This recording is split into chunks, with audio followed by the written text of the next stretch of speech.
We're just hours away from the 2018 midterm elections, already shattering records for early voting. I'm in Tennessee, solid Trump country, where a key Senate contest may hinge on young voters and what some are calling the Taylor Swift effect. Here's my Nightline co-anchor Byron Pitts with the final push and the battle for Congress. Thank you, Juju. I'm here at the ABC News election headquarters, where all the results will be coming in on election night. Every square inch of this incredible studio built to capture the excitement of what could be a historic night. Let's look at what's at stake in this election. All House seats are up for grabs, and Democrats need to pick up 23 to take control for the first time in 8 years. In the Senate, a much different story. The Democrats are on defense. They need to gain 2 seats, but they could lose even more across the country. This election has the potential for massive voter turnout. More than 36 million voters have already cast early ballots. On this election eve, a country divided, each side fighting for its vision of the future.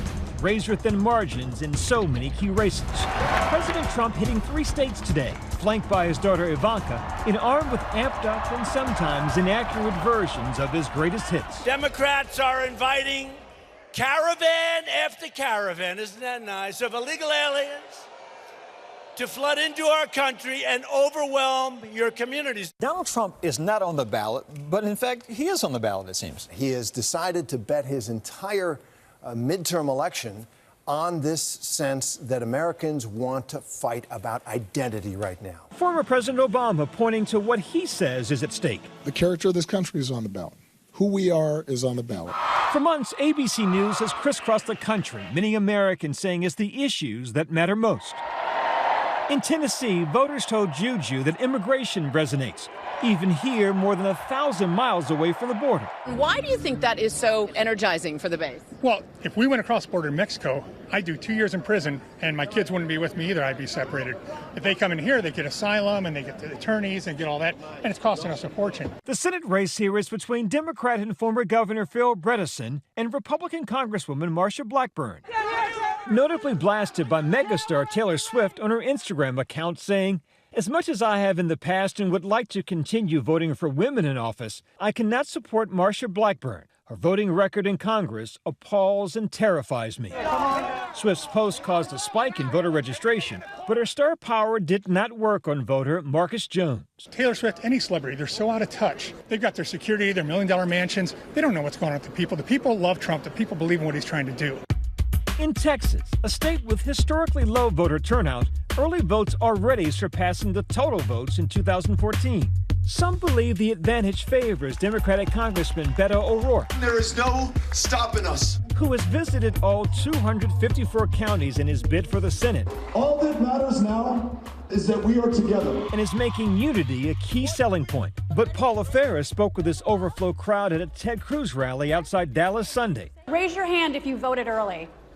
Yeah, here. Yep. Pretty much all of you voted early. Yes, we did. You know, you look at the Texas economy right now. The economy is booming. And I think Texans understand why would we want to screw that up? Cruz won his Senate seat in 2012 with help from conservative Christians attracted to his anti-abortion stance. But Paula met with a group of evangelical women who say they now question which candidate and party best represents their faith. It just felt for me like I had to make a stand for something on one side or the other. One side was more in line with who I believe Jesus is. And they say they're going to vote for O'Rourke and see Cruz as an extension of the president. What about Trump's policies or persona has really turned you off? I think just the things that fly out of his mouth are appalling. So when you look at that and you go, I'm a believer in Jesus, those things would never come out of his mouth.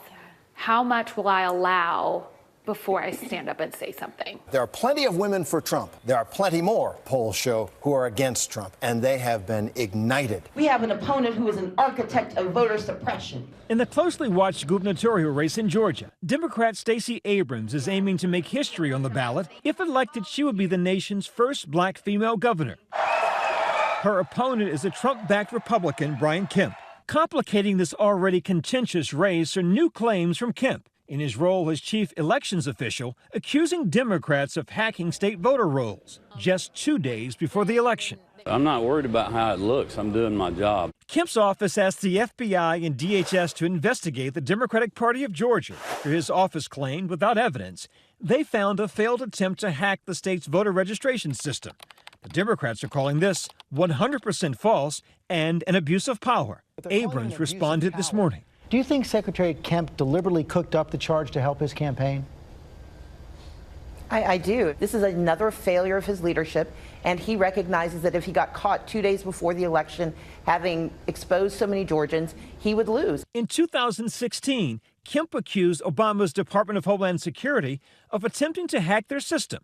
A report found no such hacking took place. Kemp has also been under fire for allegations of voter suppression. An AP report found that 53,000 voter registration applications are on hold thanks to a so-called exact match law. The majority of those 53,000 applications are voters of color. A federal judge just ordered the state to ensure that voters erroneously labeled as non-citizens could vote. Kemp told my colleague Deborah Roberts he's trying to prevent voter fraud. You talked about all the votes. What about voter suppression? People are saying that That's a myth. That is a myth that the Democrats bring out every 2 years.